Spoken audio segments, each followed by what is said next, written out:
Hi, my name is Caroline Kosa and welcome to Network Marketing Unscripted. And you cannot mention network marketing and not talk about the world-renowned business coach. He's a father, he's a husband. He describes himself as a performance coach, a life hacker, a serial entrepreneur. He specializes in human performance, leadership, well-being, marketing, sales, business development, and has intensively worked with entrepreneurs, network marketers, and athletes to create a peak performance. We all want to perform better. Whatever you do, you want to be a better mom, you want to be a better husband, you want to be a better network marketer, you even want to be a better entrepreneur, because if you're not being better, you're not driving results. So he is the founder of Reignite, which is a high-performance academy that provides transformational experiences, community-powered, and learning to help people master their personal and business performance.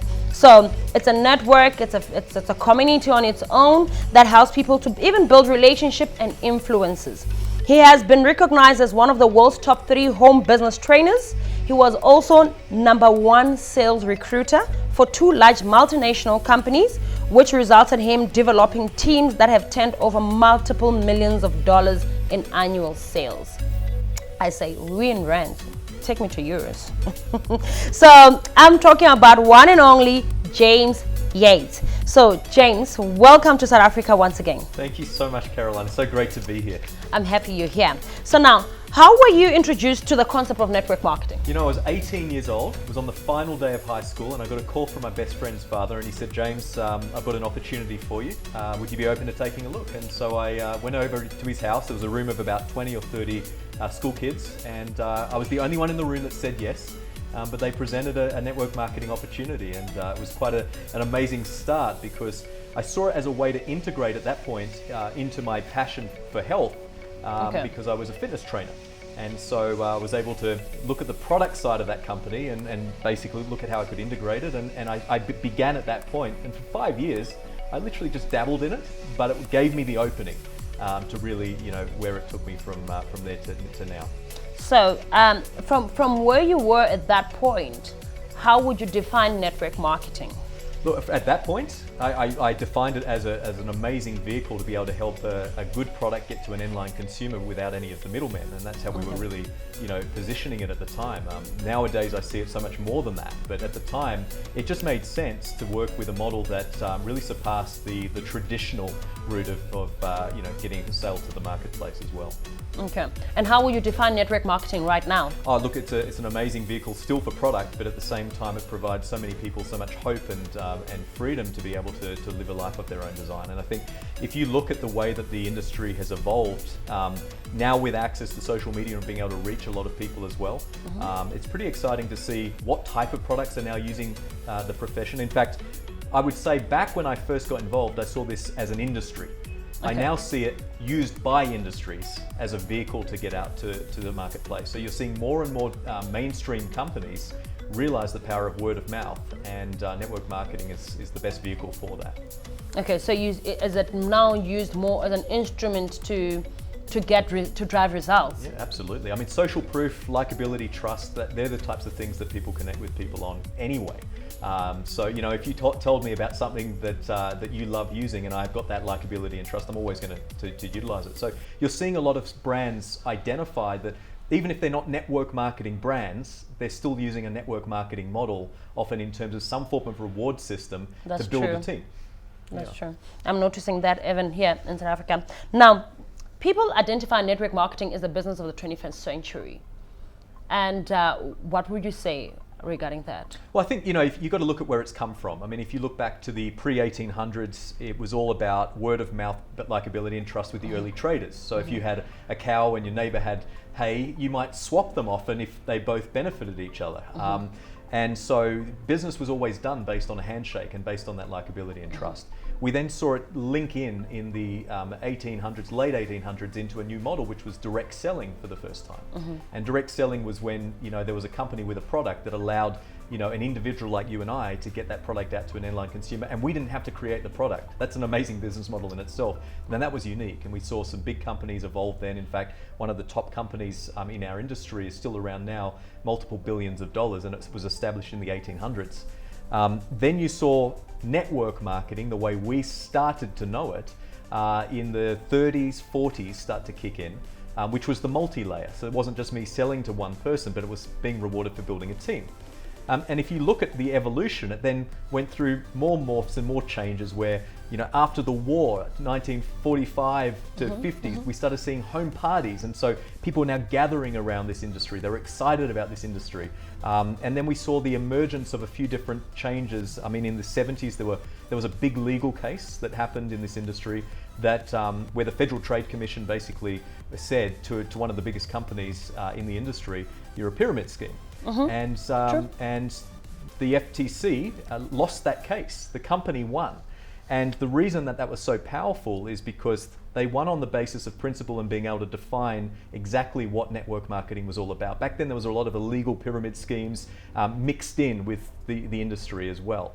And so if you hear people talk about this industry as a pyramid, often you'll hear someone say, well, that's a pyramid. It comes from that, that conditioning back then, because there was blurred lines. But once that court case happened, we got really, really clear on where this was going and what this was about. And then we started seeing a lot of the companies that we know as household names today emerge in the 80s, in the 90s.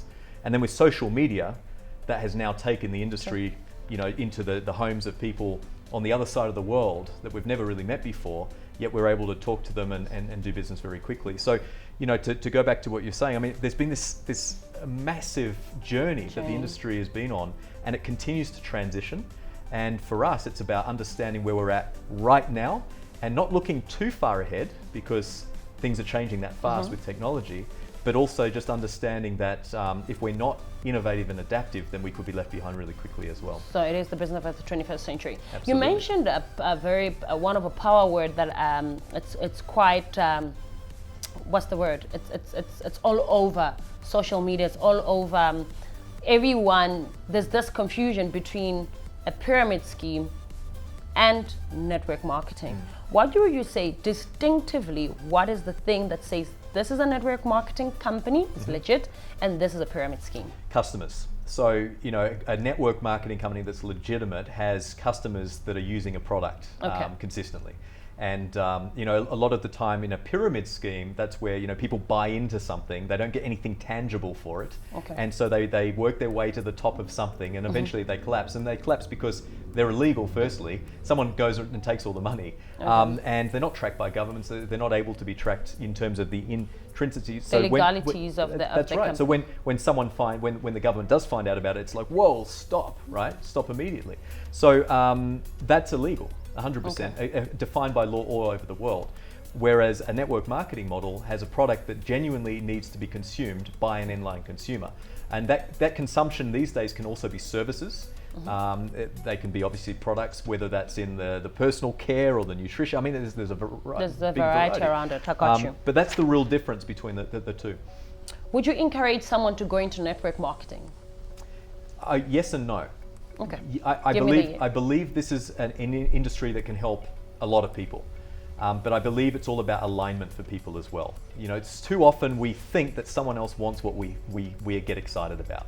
And so it's about meeting people where they're at. So I think network marketing is the most obvious, the best network model to be able to get people to a result that they're looking for without putting themselves or their family at financial risk. I mean, that's a big thing. Yes. But at the same time, when you look at this, it's not for everyone right now. It might be sometime down the track, but again, we can't expect our hopes and dreams to be embedded into other people as well. So what I generally find is the people that this is for are the ones that are ready to take action and build their own business, ready to take action and actually work, right? Because this requires, it's network marketing. It requires a lot of work, right? I like the network absolutely. Emphasis. Yeah, and I was going to say on that as well, I think sometimes we think because there's not a lot of financial buy-in that it's going to be easier. And the problem with that is this is probably one of the most difficult industries to build if you've got the wrong mindset. Right, because you're going to have a lot of challenges as you go down. But we always say most people greatly underestimate what they can make long term, but they greatly overestimate what they can make very short term in this profession. And so you've got to come in with the right mindset. the mindset. I'm gonna talk about the mindset a little bit later. I will touch a lot about that because I know that the growth of Reignite is mainly based on the mindset. Yep. But we'll talk about it later. Now, I just want you to. What is the anticipated growth of network marketing in South Africa and Africa as a whole? Yeah, I mean, if you look at South Africa, the last 3 years, on average, the compound annual growth has been about 17.1% of companies that have been measured here in South Africa. So that's really strong because globally the industry's only really grown a couple of percent at best. So South Africa has grown better compared to the entire world. Absolutely, and the reason for that is, there's a lot of opportunity here. There are a lot of people that are hungry for entrepreneurship in general, which is great. And a lot of companies are capitalizing on that and providing a great platform. So, in terms of Africa, it's exciting where it's come from over the last 3 years. Where it's going is even more exciting because more and more people, again, because of social media and the connection piece, are realizing that they can actually be an entrepreneur. I feel that social media and different influencers on social media have just given a lot of people permission to be themselves. We've been so conditioned for so long to follow other people. That's true. But now we're starting to see this independent entrepreneur, movement happening. And network marketing, again, just gives us so much, power there. So South Africa's got a lot of opportunity there, but Africa then as a whole as well, because more and more people are coming online. I think it's important to understand what's happening over the next few years on that regard because 5G is coming in. So 5G is this new network where more people are going to be connected. Satellites are going to be providing internet. There's going to be a different wave capacity in terms of how the frequency is delivered. So it's interesting what we're looking at coming out in the next few years is that most people in the world will be connected. Most people will be on the internet. Now, there's 7.6 billion people in the world right now, and 3.5. So, with most people being on the internet means more growth when it comes to the network being grown. Now, James, there are still people who say network marketing is not for them, they cannot recruit, and it's a scam. What would you say to those people? They're not ready. And I say that because we can coach them through that. But it's all about mindset, and it's all about, again, where they're at in their current life as well. I think if you look at where people have come from, we've all been conditioned differently. And so we need to understand that if there are preconceived ideas, it's about asking great questions to be able to help create more influence. And so if someone says to me, it's one of those things, or I don't think I should be doing it, then I'll just ask them a simple question, which is, well, why do you think that? Or what makes you think that? And often you can get to the core reason, which is most of the time not the reason that they first started with. Often they put an objection up as, most of the time, and any objection, by the way, is... I want to say it's masked. Yeah, it is. It's almost saying, Caroline, I don't think I can do what you're doing, but I'm not going to tell you that way. I'm going to tell you I don't have time, or I don't have money, or right? But again, if someone feels aligned and excited, then they will move mountains to jump in there and to rock and roll. It's about us educating people through a process by being influential through asking good questions. Okay. Now, there's one thing that you mentioned quite, they're not ready. And often enough in network marketing, we find people who come into the business not ready. I, for one, when I started in network marketing, all I wanted was a financial breakthrough. I just wanted money. But later I had to learn the fact that this is an industry, these are the things that you need to learn, these are the things that you need to know, and these are the things that needs to be applied in it. How do we then know when you're network marketing to spot when someone is ready and when it's not ready? Look, it's all about attitude for me. It's all about mindset in terms of how someone positions themselves. So for me, look, someone that is unhappy, negative, they can still become successful. Sometimes people are just driven by different things. But generally, I try to say, when we're going out to build any type of business, it doesn't even need to be network marketing for a fact, but if you want to align with a great team around you, you need to find people that share similar values to you. That's true. If your highest value is health, and you're hanging out with people that are smoking and drinking all the time, then you're probably going to conform to those people rather than them conforming to you. Because the people that you hang around, they're corrupt, right? Absolutely. So now, what is Reignite program? What do you want for business people to achieve, and particularly network marketers? Yeah, so Reignite was formed on the basis of helping people to get more success in their life and also their business. And it was formed back in 2010 with that vision in mind. What we focus on primarily is human performance. It's all about how do we really, hack our life, our business, and our relationships positively with, the latest neuroscience, the latest well-being hacks, the latest marketing skills. And we're about helping people to take them practically and put them into their life immediately. So we have gamified learning online. We have events that are high impact experiences that are, exciting to be there, but at the same time, my goal for everyone that works with us is to leave feeling that they've got something that they can practically apply rather than just hype and energy. And I think that's really, really important moving forward. So we're all about innovation, staying on the cutting edge of education and training as well. Okay. Now, what are the growing trends in the industry, network marketing, globally currently? Yeah, I mean, look, there's so many in the way that, again, going back to the social media piece, there's a big trend now. People are starting to really understand that they can actually build online, and they can actually do really, really well. So home-based business, it's and it really is now a home-based business. And yes, it's really important in my eyes still to have that belly-to-belly interaction, to have that excitement. And there's nothing better than what we're doing here. If we were doing it on Skype, it wouldn't quite be the same. That's true. And so network marketing for many years has been, as social media has progressed, there's been a lot of influencers in the industry saying don't go there. But I think the biggest trend right now is what I call social stacking. So social stacking is, number one, finding an audience, number two, adding value, and number three, asking permission. And doing that online. So giving rather than the expectation of taking. Receiving. Right? Okay. And I was just going to add on that, if you don't mind. The transactional mentality that everyone has at the moment is pushing a lot of people away. So if you're going online and you're trying to push your product, you're going to find in the next 12 months, less and less people are going to be excited about that. So we've really got to go down that path of saying, well, what can I actually give that I really, really do enjoy giving? That you really, really do enjoy giving. Now, what is the direction that network marketing is taking globally? Direction, I mean, look, at the moment, in my eyes, it comes down to there's one big shift that's happening from a US point of view, which is having an influence everywhere, and that is the focus on customers. Now, we've always needed customers, but I think for a while, a lot of people were focused on building a business and making money, and that was the customer thing was the secondary thing. So in terms of the movement and where it's all headed now, the customer focus is vital in terms of staying FTC, which is the Federal Trade Commission compliant. That filters over to anywhere here in Africa or anywhere in the world because most companies are playing international now. So they want to comply with a similar model globally. So it's important to understand that that's a big focus at the moment. So if your business is not customer centric, you've got an issue. Now, there's an entrepreneur right now watching and thinking, I'm ready to quit and this is not working, I'm not seeing the fruits of my labor. What would we just to just motivate them and they're now demoralized? What is your advice to them? Okay, so there's one key thing to look at, and that is we've got to manage our expectations. Okay. Why did you first get started in the first place? What was the thing that really lit you up and drove that passion to join on the dotted line? That's really important to remember. Because your purpose is what's going to drive you through here, and you've got to find meaning in what you do. Otherwise, it's going to be very, very difficult. At the same time, on average, it takes 10,000 hours for anyone to master their craft. 10,000 hours. Now, let's put that practically. If you were full-time in network marketing, it would take you 5 years to do your 10,000 hours.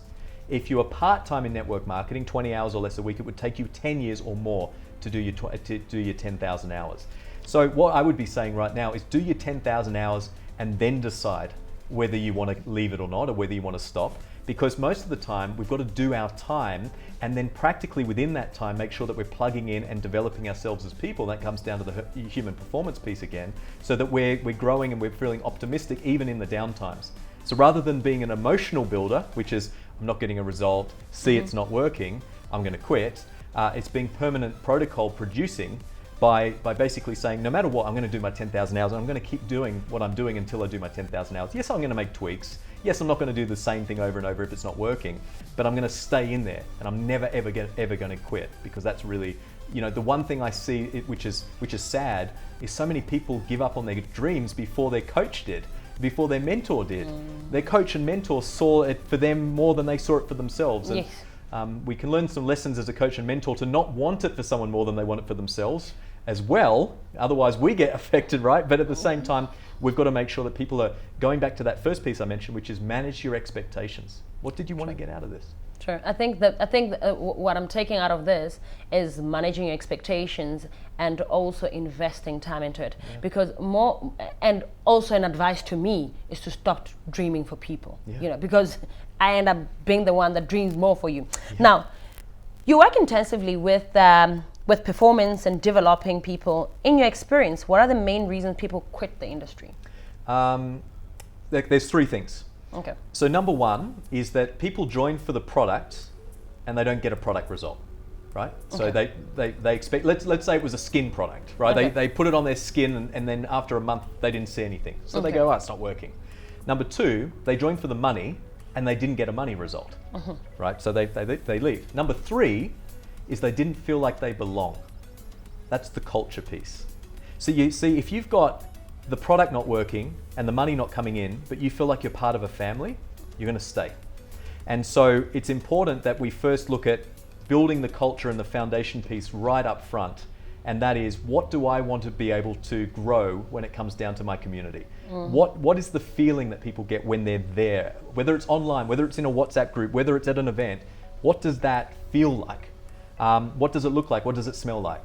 Because if we can paint that picture and we can start to implement that, then I can guarantee you, then those people that maybe had the expectation to get the result with the product in the first month, but hey, it was actually going to take 2 months, well, they would still be in there right now if they That's felt like true. they belong. The belonging. I think the belonging is more of engaging quality that people are looking for. Now, look at South African landscape and Africa as a whole. What do you think we can do to better the industry? Look, it's an industry that's changing a lot here, and it comes down to that word professionalism. You know, we've got to respect everyone within this profession, no matter which company we're in. And the reason being for that is it's very easy to have an us and them mentality. You know, this is one, big growth area right now. And the only way that the whole profession is going to grow is if everyone stands up and supports their peers, no matter which brand they're in and what they do. So that's a really important focus point right now. To always focus on, your own path rather than, focusing on what others are doing as well. So it's one thing to support others. It's another thing to ensure that you're not, looking at them and comparing as well. You're focused on your own path. And I think generally, what we need to do is we need to see more events where people do come together and they share experiences. There is this closed mindset that has been since the 80s. It's been in the industry globally, which is, if I'm not in that company, why would I want to be at an event with them? Because they might recruit me.